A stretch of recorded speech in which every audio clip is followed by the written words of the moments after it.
حضرت امام حسین نے خط لکھ کر کے بھیج دیا.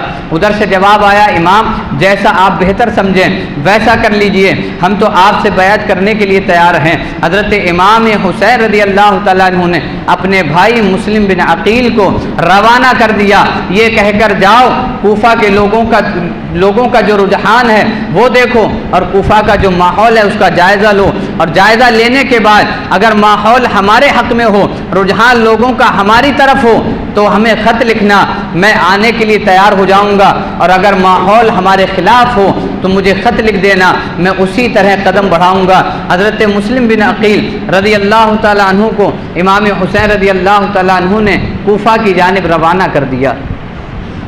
حضرت امام حسین رضی اللہ تعالیٰ عنہ آپ مکہ میں ہی تشریف فرما تھے, اور مسلم بن عقیل کو آپ نے کوفہ کی جانب روانہ کر دیا. حضرت مسلم بن عقیل جب کوفہ پہنچے تو لوگوں نے بہت آہ و بھگت کی, بہت خیر مقدم استقبال ویلکم کیا. امام مسلم نے جب ماحول دیکھا اور ایک ہفتے کے اندر ایک روایت کے مطابق 12,000 اور ایک روایت کے مطابق 18,000 لوگوں نے حضرت مسلم بن عقیل کے ہاتھ پر امام حسین کی بیعت کر لی تھی. یعنی مسلم بن عقیل کو یہ بتایا 12,000 یا 18,000 لوگوں نے بیعت کر کے کہ ہم سب امام حسین کے طرفدار ہیں, ہم سب امام حسین کو اپنا حاکم ماننا چاہتے ہیں. حضرت مسلم بن عقیل نے جب لوگوں کا یہ رجحان دیکھا, جب لوگوں کا یہ رجحان اور یہ ماحول دیکھا کوفہ کا, تو آپ نے ایک خط لکھا امام حسین کو. خط میں لکھا بھائی یہاں ماحول ہمارے حق میں ہے, لوگ ہمارے طرفدار ہیں, آپ تشریف لے آئیے, جتنا جلدی ہو سکے آپ کوفہ پہنچ جائیے کہ یہاں کے لوگ آپ سے بیعت کرنے کے لیے بے قرار ہیں. یہ خط امام مسلم نے روانہ کر دیا. ادھر امام مسلم کے ہاتھ پر جب کوفہ کے لوگوں نے بیعت کی تو وہاں کے گورنر تھے نعمان بن بشیر, یہ صحابی رسول ہیں, عمر رسیدہ تھے, بزرگ تھے. انہوں نے اپنی حکومت حاکم ہونے کے طور پر لوگوں کو سمجھایا کہ دیکھو یزید کی مخالفت مت کرو, وہ بہت بڑا فاسق و فاجر اور درندہ قسم کا آدمی ہے, اگر تم اس کی مخالفت کرو گے تو وہ تم پہ ظلم و ستم ڈھائے گا. حضرت نعمان بن بشیر جو صحابی رسول تھے وہ اتنا کہہ کر کے سائڈ سے ہو گئے. پھر لوگوں کا رجحان حضرت امام حسین ہی کی طرف رہا اور خطوط پہ خطوط آتے رہے. امام مسلم کا بھی خط وہاں سے نکل چکا تھا. حضرت امام مسلم رضی اللہ تعالیٰ عنہ کے ہاتھ پر جب 18,000 لوگوں نے اور ایک روایت کے مطابق 12,000 لوگوں نے ایک ہفتے کے اندر بیعت کر لی تو امام مسلم کو ماحول سازگار لگا, ماحول اپنے حق میں لگا, تو خط بھی بھیج دیا کہ بھائی آپ جتنی جلدی ہو سکے تشریف لے آئیں. ادھر نعمان بن بشیر نے لوگوں کو سمجھا کر اپنا پلہ جھاڑ لیا. حضرت نعمان بن بشیر سائڈ سے ہو گئے, لیکن کوفیوں میں سے ہی ایک شخص نے یزید کو خط لکھ دیا, کہا یزید اگر تم سلامتی چاہتے ہو اور کوفہ میں اپنی حکومت قائم رکھنا چاہتے ہو تو کسی سخت مزاج گورنر کو یہاں بھیجو, کیونکہ نعمان بن بشیر ان لوگوں کو منع نہیں کر رہے ہیں, ان کو کوئی سزا نہیں دے رہے ہیں, اور یہاں کے تمام لوگ امام حسین کی بیعت کرنے کے لیے راضی ہیں. جب کوفہ کے ایک شخص نے یہ خط یزید کے دربار میں بھیج دیا, یزید کو جب یہ خط ملا تو اس نے خط پڑھا اور بصرہ کے گورنر یعنی عبید اللہ ابن زیاد کو خط لکھا کہ جتنی جلدی ہو سکے بصرہ کو چھوڑ دو, بصرہ میں کوئی اور حاکم بناؤ, اور جتنی جلدی ہو سکے تم کوفہ پہنچو اور کوفہ کا نظام سنبھالو. عبید اللہ ابن زیاد یزید کا خط پاتے ہی بصرہ کو چھوڑ دیتا ہے اور اپنے بھائی کو بصرہ کا حاکم بنایا, کوفہ کے لیے روانہ ہوا. اب عبید اللہ ابن زیاد نے یہ فریب کھیلا, یہ دھوکہ دیا, اسے پتا تھا کہ لوگ کوفہ کے امام حسین کی آمد کے انتظار میں ہیں کہ امام حسین آئیں گے. اب جس راستے سے امام حسین کی آمد کا انتظار کیا جا رہا تھا اسی راستے سے عبید اللہ ابن زیاد حجازی لباس پہن کر اور حجازی گھوڑے پر سوار ہو کے اسی راستے سے شام کے وقت کوفہ میں داخل ہوا. فریب یہ کھیلا, اب کوفہ کے لوگ تو امام حسین کے انتظار میں تھے ہی, کوفہ کے لوگ یہ سمجھے کہ امام حسین آ گئے، حجازی لباس ہے، حجازی گھوڑا ہے اور حجازی راستے سے آنے والا مسافر ہے، تو کوفہ کے لوگ یہ سمجھے کہ امام حسین تشریف لائے ہیں۔ جب لوگوں نے یہ دیکھا تو شور مچ گیا، امام حسین آ گئے، امام حسین آ گئے، امام حسین آ گئے۔ عبید اللہ ابن زیاد اپنے چہرے پہ نقاب ڈالا ہوا تھا، اسے پتا تھا ابھی ماحول ہمارے حق میں نہیں ہے، اگر میں نے اپنے آپ کو ظاہر کر دیا کہ میں عبید اللہ ابن زیاد ہوں تو لوگ کچھ بھی کر سکتے ہیں، کیونکہ لوگ ابھی تو امام حسین کی طرف ہیں۔ عبید اللہ ابن زیاد چہرے پہ نقاب ڈالے ہوئے اپنے خادموں کے ساتھ گورنر ہاؤس کی طرف رواں دوا تھا۔ گورنر ہاؤس میں پہنچنے کے بعد جب لوگوں کے سامنے سے نقاب ہٹایا، اپنے چہرے سے نقاب ہٹاتے ہی لوگوں نے دیکھا کہ عبید اللہ ابن زیاد ہے، تو لوگ وہاں سے دل برداشتہ کرتے ہوئے واپس لوٹنے لگے، کہا اس نے تو ہمیں دھوکہ دیا ہے۔ عبید اللہ ابن زیاد آ گیا، بصرہ کا حاکم کوفہ میں آ گیا۔ جب یہ شور برپا ہوا، اب اس نے گورنر ہاؤس میں پہنچتے ہی اپنی کرسی سنبھالی اور کرسی سنبھالتے ہی حکم دیا کہ کوفہ کے با اثر لوگوں کو گرفتار کر لیا جائے۔ کرسی پہ بیٹھتے ہی حکم نامہ جاری کیا کہ کوفہ میں جو با اثر لوگ ہیں، جو اثر و رسوخ والے لوگ ہیں، جن کی بات مانی جاتی ہے، ان سب کو قید کر لیا جائے۔ اب رات کے سناٹے میں عبید اللہ ابن زیاد کے قیدی چلے، ابن زیاد کے سپاہی چلے قید کرنے کے لیے، تو جو با اثر لوگ تھے ان سب کو قید کر لیا گیا اور قید کر کے جیل خانے میں ڈال دیا گیا، قید خانے میں ڈال دیا گیا۔ حضرت امام مسلم رضی اللہ تعالیٰ عنہ کو یہ خبر ملی کہ با اثر لوگوں کو قید کر لیا گیا ہے۔ حضرت امام مسلم رضی اللہ تعالیٰ عنہ گورنر ہاؤس کا احاطہ کرنے کے لیے، گورنر ہاؤس کو گھیرنے کے لیے آپ جہاں آرام فرما رہے تھے وہاں سے نکلے، اور آپ جب گورنر ہاؤس کا احاطہ اور گھیرنے کے لیے پہنچے تو اس وقت آپ کے ساتھ کوفیوں کی تعداد 40,000 تھی، یعنی 40,000 لوگ امام مسلم کے ساتھ تھے اس وقت۔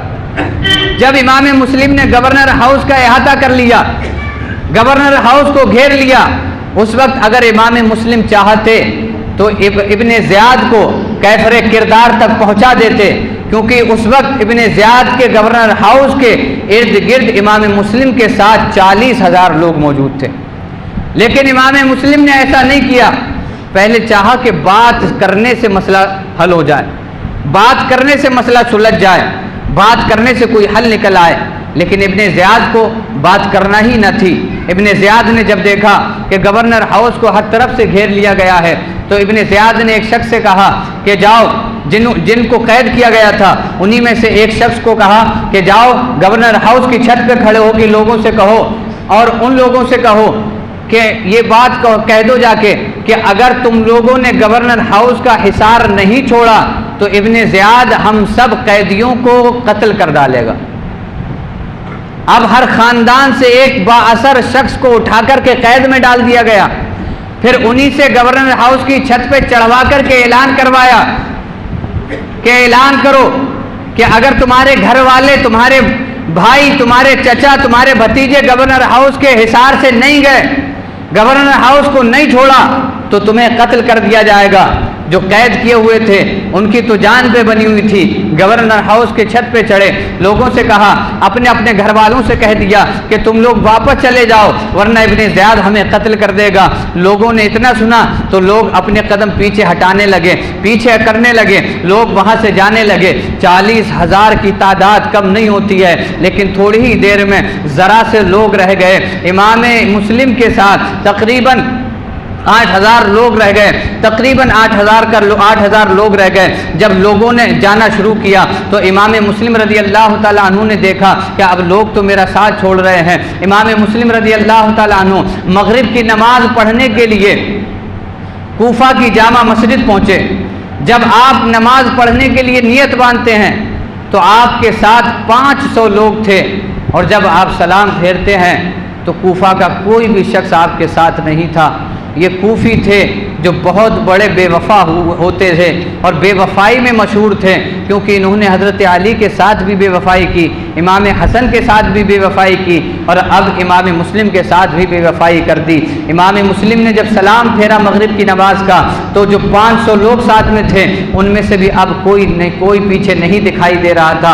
امام مسلم رضی اللہ تعالی عنہ نے اپنے آپ کو سنبھالا اور پھر دیکھا کہ اب میں کہاں پناہ لوں، کہیں پناہ بھی چاہیے تھی، کیونکہ اگر امام مسلم کہیں پناہ نہ لیتے تو ابن زیاد پکڑ کر کے قتل کرا دیتا۔ حضرت امام مسلم رضی اللہ تعالی عنہ ایک قاضی شرح کے مکان پر ٹھہرے ہوئے تھے، وہاں آپ ٹھہرے تھے تو قاضی شرح نے بھی اپنا دامن جھاڑ لیا، کہا امام مسلم اب میں آپ کا پکش نہیں کر سکتا کیونکہ آپ کا ساتھ سب نے چھوڑ دیا ہے، تو میں تنہا آپ کے ساتھ نہیں رہ سکتا۔ حضرت امام مسلم اس کے گھر سے بھی نکل آئے، رات کا سناٹا تھا، کوفہ کی گلیوں میں گھوم رہے تھے، ہر گھر کا دروازہ امام مسلم کے لیے بند تھا۔